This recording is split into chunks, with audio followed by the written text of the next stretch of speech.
শুভ সকাল বন্ধুরা, নতুন একটা দিনে নতুন সকালে আপনাদের সকলকে স্বাগত জানাই আমার বঙ্গোপচারে। আজ শুক্রবার সকালবেলায় স্নান টান সেরে সোজা চলে এসেছি ছাদে।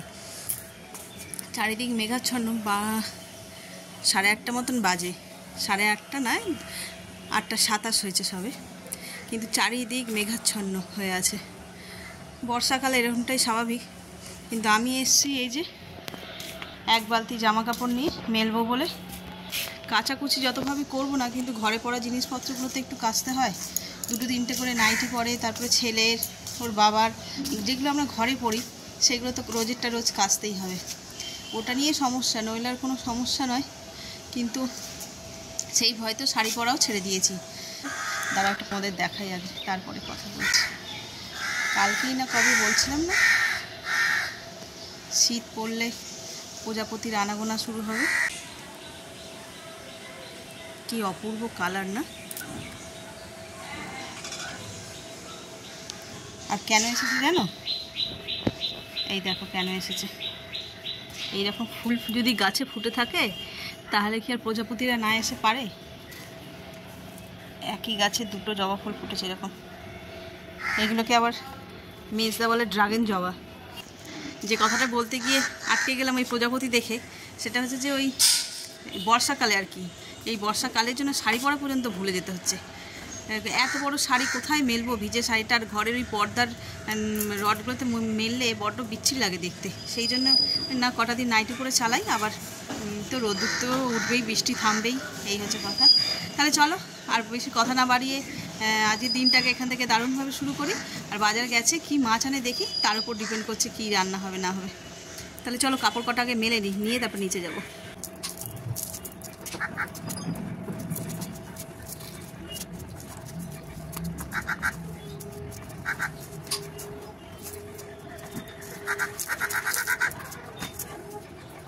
ছাদ থেকে তো অনেকক্ষণই চলে এসেছি, সেই যে রান্নাঘরে বসিয়ে দিয়েছি এখানে, ঠিক আছে। আর বললাম না বাজারে গেছে মাছ আনবে, আর এই যে আজকে করব কাঁকরোল আলু, কাঁকরোল বলে মনে হয়, কাঁকরোল আলু আর এই চিংড়ি মাছের তরকারি। আর আজকে এনেছি 2 রকমের মাছ, এটা হচ্ছে বেলে মাছ ছোট ছোট, আর এটা কাতলা। এই ছোট ছোট মাছগুলো খেতে মানে উপকার তো অবশ্যই, মায়ের জন্য বিশেষ করে, মায়ের এই বড় মাছ খাওয়াই বারণ। আর এই ছোট মাছগুলো যেমন স্বাদ হয় আর তেমন তোমার উপকারিতাও আছে আর কি। তো এই মাছগুলো আমরাই খাই আর কি, আমি, মা, তারপরে ওর বাবা, এরাই খাই। আর এই বড়গুলো হচ্ছে যে ওরা খেয়ে অফিস যাবে, তো তাড়াহুড়ো করে ছোটো ছোটো মাছ কাঁটা বেছে খাওয়া। যদিও এই বেলে মাছে মনে হয় না কাঁটা আছে, একটাই কাঁটা মনে হয়। তো চলো রান্নাগুলো করে নিই, আগে মাছগুলোকে ধুই। মাছ ধুতে গেলেই তো পুরো শরীর আঁশটানি হয়ে যাবে, যতই স্নান করে রেডি হয়ে থাকি না কেন। চলো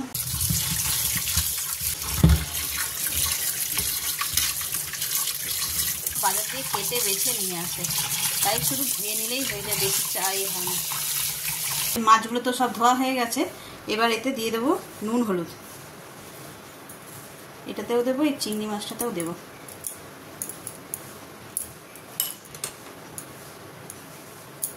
এতগুলো মাছ ভাজতে তো সময় লাগবে, আগে ওদের মতন ওই কাতলা মাছ ভেজে দিয়ে দেবো, খেয়ে যাবে, তারপরে এই বেলে মাছটা ঝাল করবো। আর বেলে মাছটা কীভাবে ঝাল করি সেটাও তোমাদের সঙ্গে শেয়ার করব। এখন আগে চট করে এই চিংড়ি মাছের তরকারিটা করে নিই। কড়াই তেলও দিয়ে দিয়েছি, মাছটা আগে ভেজে নেব। মাছটা ভেজে মাছগুলোতে বেশ ভালো করে নুন হলুদ এভাবে মাখিয়ে দিলে, কারণ এগুলো তো ভাজা খাবে, এগুলো তো যদি নুন না থাকে খারাপ লাগবে খেতে। আর তরকারিতে দেওয়া হয়ে গেলে কী হয়, মাছগুলো তো ঝোলে ফোটে, তখন তো নুন ঝাল সবই ঢুকে যায়, ভাজার মধ্যে তো আর ঢুকবে না। এইগুলোকে ভালো করে মাখিয়ে নিতে হবে। তো মাছগুলো ভাজা হয়ে গেছে, এবার তুলে নেবো। বেশি কড়া করে চিংড়ি মাছ আমি কখনো ভাজি না, বেশি কড়া করে ভাজলে না কেমন ছিদ্রে ছিদ্রে হয়ে যায়। চলো তুলে নিই। এই যে ভাজা হয়ে গেছে, এবার এই তেলের মধ্যেই আমি দিয়ে দেবো শুকনো লঙ্কা আর দেবো 5 ফোড়ন। একটু ভাজা ভাজা হয়ে গেলেই আমি দিয়ে দেবো সবজিগুলো। আর এই চিংড়ি মাছের ভাজার তেলেই করছি, তাতে স্বাদটা আরও বাড়বে।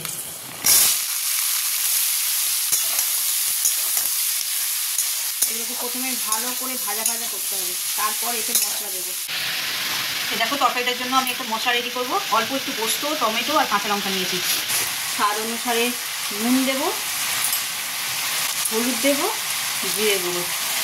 এটাকে এবার ভালো করে একটু ভাজা করে নিয়ে মশলাটা দিয়ে দেবো। দেখো সবজিটা খুব ভালো করে ভাজা হয়ে গেছে। এবার এর মধ্যে দিয়ে দেবো এই পোস্ত বাটা, কাঁচা লঙ্কা বাটা, এটা দিয়ে আবার ভালো করে কষিয়ে নেবো। নিয়ে এখানে চিংড়ি মাছটাও দিয়ে দিই। যতক্ষণ সবজিগুলোর সঙ্গে চিংড়ি মাছ থাকবে সবজির স্বাদটাও আরও বাড়বে। অল্পই পোস্ত যা একটু রয়েছে বাটিটা ধুয়ে দিয়ে দেবো। এই যে দেখো তরকারিটা আমার হয়েই গেছে অলমোস্ট। আর একটু ভাজা হলেই নামিয়ে দেবো। তোমরাও ট্রাই করো, খুব দারুণ খেতে হয় এটা।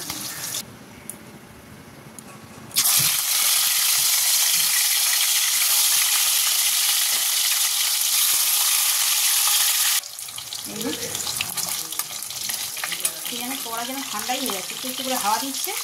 আর যত আগুন কড়ার গায়ে যেন লাগতেই চাইছে না।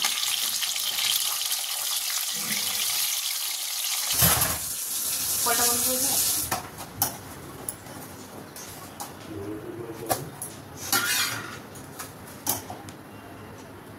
এই যে রুটি করছি, ছেলে টিফিনে নিয়ে যাবে। 11টা বেজে গেছে তো ওই জন্য একটু তাড়াহুড়ো। এইদিকে ওদিকে কাজ করতে করতে ঠিক দেরি হয়ে যায়।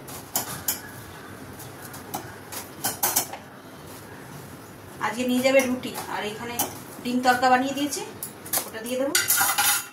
চলো আগে এটা গুছিয়ে দিই।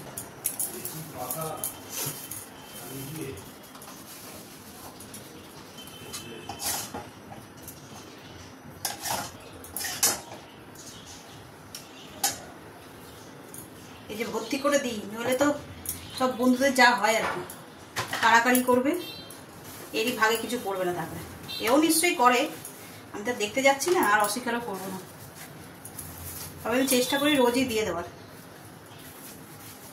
এরকম হয়নি যে টিফিন দিইনি, সে কাড়াকাড়ি করে ভাগে পাক চাই না পাক, খারাপ লাগে।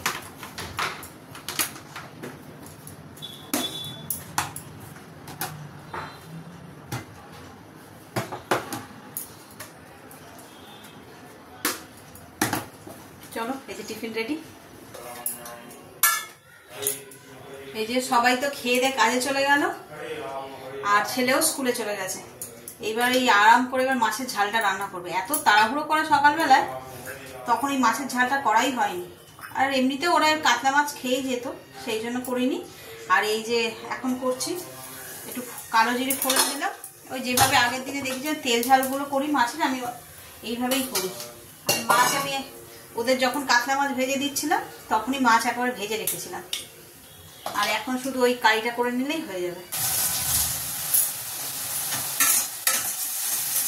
আর আজ তো শুক্রবার, আজকের দিনটা যা করে কাটিয়ে নিতে পারলেই এর পরের দিনগুলো এত আনন্দের আসতে হতে চলেছে আমার জন্য, কি বলবো। শুক্রবার তো সকাল থেকে বৃষ্টি ওয়েদার, যা করে রান্না বান্না কাজের মধ্যে দিয়ে কেটে যাবে। কাল শনিবার হচ্ছে উল্টো রথ। কালকে ইচ্ছা আছে আমাদের ওই বাড়িতে যাবো, মানে পুরোনো বাড়িতে। পুরোনো বাড়ির ওখান থেকে একটা বিশাল বড় রথ যায়। মানে আগে সোজা রথে যেত, এখন উল্টো রথে ওই দিক দিয়ে ফেরে মহাপ্রভু। তো আমরা প্রত্যেকবার ওই বাড়িতে যখন থাকতাম, ওই সবাই রেডি হয়ে পুরো পাড়ার লোক দাঁড়িয়ে থাকতো রথ টানার জন্য, যেরকম হয় আর কি। যেরকম সৌভাগ্য তো সবার হয় না, তবে ভগবান আমাকে দিয়েছেন সেই সৌভাগ্য। তো দেখি, কালকে যাওয়ার ইচ্ছা আছে, ওই জন্যই আরো বেশি আনন্দে রয়েছি। আর তারপরে পুরোনো বাড়িতে যাবো, তারও একটা আনন্দ রয়েছে। তো তোমাদের সঙ্গে পুরোটাই শেয়ার করবো যদি যাই আর কি। যদি ভগবান আমাকে সেই সৌভাগ্য দেয়, তাহলে যদি যেতে পারি, তাহলে পুরোটাই তোমাদের সঙ্গে শেয়ার করবো। দেখবে দারুণ দারুণ, মানে আমরা তো খুবই মজা করি। তো আর পারলে পুরোনো বাড়িটাও তোমাদের সঙ্গে শেয়ার করবো। বাড়ি নয়, ঘর, দু কামরার রুম ছিল ভাড়ার, তবে সেটা রয়েছে এখনো। তবে সেইখানের যা টান, সে মাও বলছে যাবে, দেখি কি হয়, কতটা কি করতে পারি। এই তো গেল শনিবার। রবিবার তো এমনিই ছুটি, মজা একটা ব্যাপার। তারপরে হচ্ছে সোমবার, যেহেতু আমি দিদির বাড়ি যাব, তার আনন্দটা আমার এখন থেকেই হচ্ছে। তো দিদির মেয়েও কালকে ফোন করেছিল, বোনঝি আমার। ও তো আগে বলেছি মনে হয়, পাঞ্জাবে চাকরি করে একটা পার্কে, 7 স্টারে। ও আসছে, তো ওরই জন্মদিন পালন করা হবে, সবাই মিলে খুব আনন্দ করব। এইটা ভেবেই আরো আনন্দ হচ্ছে। তবে জানি না, ব্লগে মনে অনেকবার করেই একই কথা বলে ফেলছি, তবে কি করবো, আনন্দ তো শেয়ার না করলে মানে নিজে থেকেই বেরিয়ে যাচ্ছে। আমি ইচ্ছা করে যে শেয়ার করছি তা নয়, খুব আনন্দ হচ্ছে। এই কটা দিন খুব ভালো হতে চলেছে আমার জন্য। চলো কথায় মশলাটাও কষা হয়ে গেছে, এবার এটা তাড়াতাড়ি রেডি করে দিই। এই দেখো আমার মাছের ঝালটা একেবারে রেডি হয়ে গেছে। এবার শুধু একটু ধনেপাতা দিয়ে দিলে ব্যাস মাছের মানে বেলে মাছের ঝাল রেডি। এই যে দেখো আজকে দুপুরের মেনু। এখানে আছে সাদা ভাত, গন্ধরাজ লেবু আর কাঁচা লঙ্কা, আর এখানে আছে কাঁকরোল আলু চিংড়ি মাছ দিয়ে তরকারি পোস্ত। এটা আছে মুসুরির ডাল একদম পাতলা করে করেছি। এটা হচ্ছে বেলে মাছের ঝাল, আর এটা আমের চাটনি। এই হলো আজকে দুপুরের মেনু। আর তোমাদের কাছে একটা কথা জিজ্ঞাসা করছি, এইটা হচ্ছে গন্ধরাজ লেবু, পেকে গেছে, পাকাই নিয়ে এসেছে, মানে একদম হালকা। তোমরা কি জানো যে কাঁচা গন্ধরাজ লেবুর গন্ধ হয় আর পাকা গন্ধরাজ লেবুর সেরকম সুগন্ধ বা সুবাস থাকে না? যদি কারোর জানা থাকে তাহলে প্লিজ কমেন্টে জানিও তো। চলো দেরি না করে ওকে খেতে দিয়ে দিই, ও আবার যাবে ইভিনিং ডিউটি।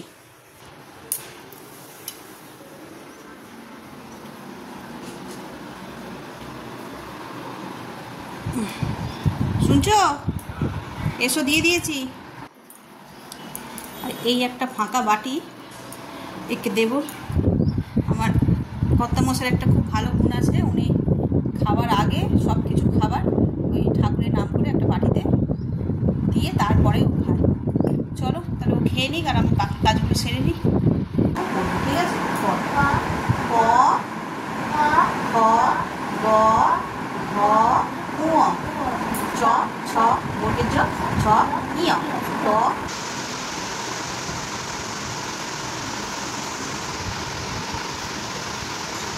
লেখাতে ব্যস্ত আছে। আর এই যে এইটি পড়া হয়ে গেছে, কিন্তু দিদি না গেলে যাবে না, তাই বসে আছে। বই খাতাটা গুছিয়ে নে, বসা। তোর খাতাটা ব্যাগে ঢুকিয়ে নে, তোর তো হয়ে গেছে। বাড়ি যাবি না? কেন? দিদি যখন যাবে তখন যাবি? দিদির তো দেরি আছে এখন। থাকবি এখানে? এখানে থাকবি? শুয়ে পড় একটু। কালকে রথ বের হবে তো নাকি? কিন্তু আমরা তো থাকবো না কালকে, আমরা যাবো অন্য জায়গায় রথ টানতে, বড় রথ। তুই যাবি আমার সঙ্গে? কোথায় যাবি? তুই কোথায় যাবি?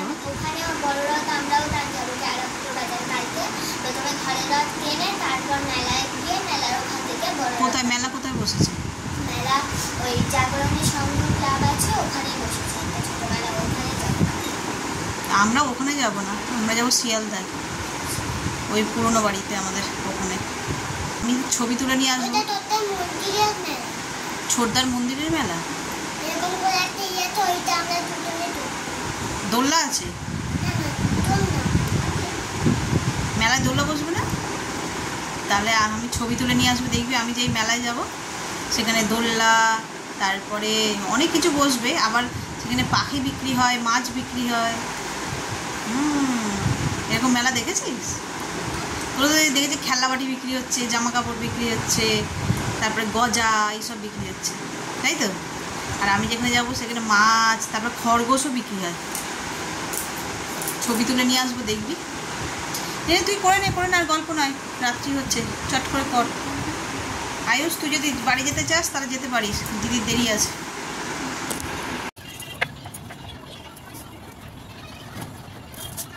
এই যে ঠাকুর পরিষ্কারের পালা আজকে আমার করেছে। মেজদার শরীরটা একটু খারাপ, তাই বললাম এরকম আমাদের রাতের বেলা ঠাকুর শয়ন দেওয়ার আগে পুরো পরিষ্কার করে নেওয়া হয়। পরিষ্কার জামা কাপড় পরে আগে যে সব ফুল খুলে তারপরে মুছে পরিষ্কার করে তারপরে শয়ন দেওয়া হবে। চলো করে নি তাহলে।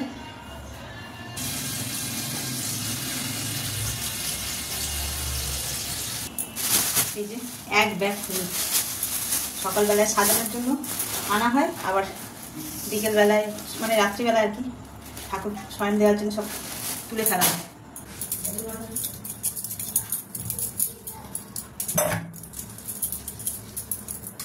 এই বাসনগুলোকে একটু তেঁতুল দিয়ে, ওরা মাঝে কি দিয়ে জানি না, সাবান দিয়েই মাঝে, বৃহস্পতিবার করে তেঁতুল দিয়ে মাঝে হয়। কিন্তু আমি যখন হাত লাগাই আমার মনে একটু তেঁতুল দিয়ে মাঝে চকচক করে না, আমার বেশ ভালো লাগে। সে নিজের খাওয়ার বাসন হোক আর ঠাকুরের তো আলাদাই, একটু পরিষ্কার পরিচ্ছন্ন বেশ ঝাঁ চকচকে হবে, দেখতেও ভালো লাগে, মনও ভালো থাকে। এই দেখো পুরো পরিষ্কার হয়ে গেছে, ফুল টুল খুলে দিয়েছি, তার সত্ত্বেও কি অপূর্ব দেখাচ্ছে, তাই না? এবারে পোশাকটা এত সুন্দর এনেছে, চলো দেখো, সবই পরিষ্কার একদম গোছানো হয়ে গেছে। এটা আমাদের নিত্য কাজ, প্রতিদিনই এগুলো এইভাবে পরিষ্কার করে তারপরে দেবতাদের শয়ন দেওয়া হয়, সব পরিষ্কার। আর এখানে এই যে রাধাকৃষ্ণ আর লক্ষ্মীনারায়ণ ছিল, এই যে শয়ন দিয়েছে। আর এনাকে তো আর আমি স্পর্শ করতে পারবো না, তাই ভাই কাজ দিয়ে আসলে তারপরে ইনি শয়ন যাবে।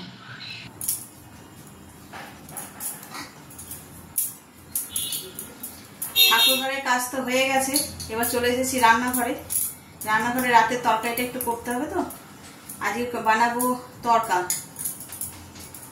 পনির দিয়ে বানাবো তরকা। এই যে পনিরটা কেটে নিই।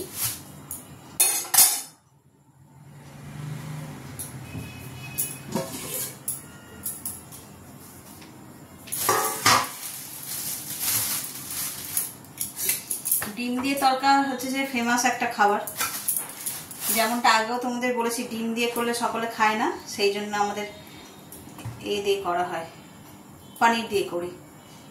এটাও খারাপ লাগে না খেতে। আজকে দিনটা যা হোক করে কাটিয়ে নিই, কালকেই তো আবার রথ, উল্টো রথ। কালকে আমরা যাবো ওই বাড়ি, পুরনো বাড়ি, ওখান থেকে বড় রথ ছাড়ে, ওখান থেকে নয় মানে ওই পথ দিয়ে জগন্নাথ দেব যায় আর কি। সোজা রথে যেত আগে, এখন উল্টো রথে যায়। সকালেও বলেছি মনে হয়।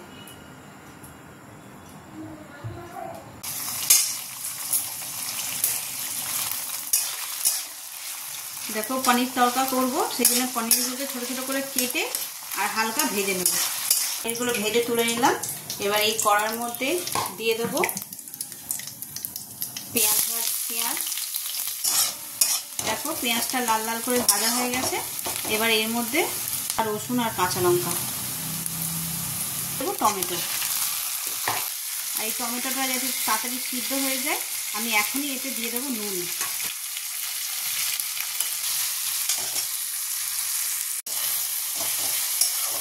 এই যে দেখো টমেটোটা কি সুন্দর নরম হয়েছে, পেঁয়াজটাও ভাজা ভাজা মতন হয়ে গেছে। এবার এতে দিয়ে দেবো মশলাগুলো। মশলা বলতে এই হলুদ দেবো,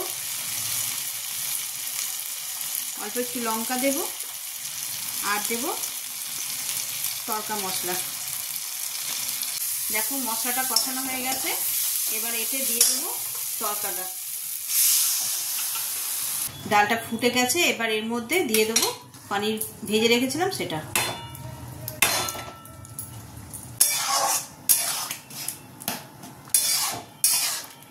এই দেখো আমার তরকাটা একদম রেডি হয়ে গেছে। এবার এতে দিয়ে দেবো 1 চামচ ঘি, আর দেবো ধনেপাতা।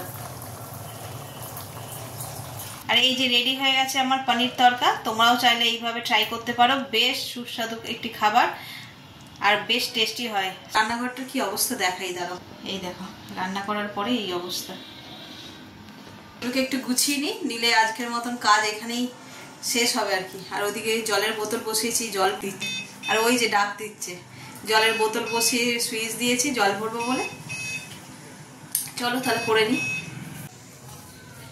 এই যে আমার রান্নাঘরে সব কাজ শেষ, একদম পরিষ্কার নিট অ্যান্ড ক্লিন করে দিয়েছি। প্রতিদিন রাত্রেবেলায় করে তারপরে আমি শুই। চেষ্টা না করি আমি যে রাত্রেবেলা রান্নাঘরটা একদম ঝাঁচকচকে করে তারপরে শুতে।